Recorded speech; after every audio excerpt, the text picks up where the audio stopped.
Hello বন্ধুরা, it's me আজর। আমি আশা করি সবাই ভালো আছো।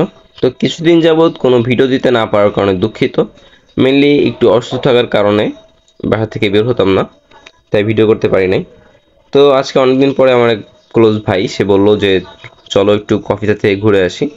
তো সেই জন্য আজকে মেনলি বের হওয়া, সে কফিতায় যাব। ফার্স্টে 7 রাস্তা থেকে আমরা ময়লাপোতা হয়ে শিববাড়ি যাই। শিববাড়ি থেকে একটু ভিডিও করে নিই, ভিডিও করার পরে তারপর নিউ মার্কেট চলে যাই।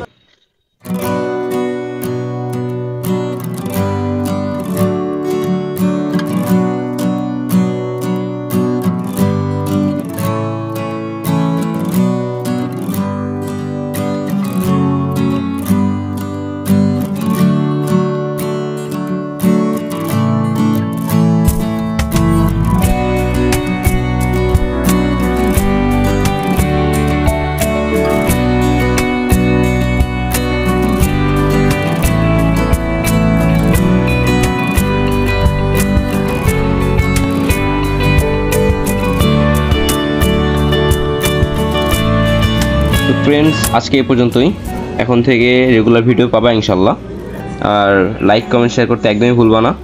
আর ভিডিওটা কেমন লাগলো অবশ্যই কমেন্ট বক্সে জানাবা।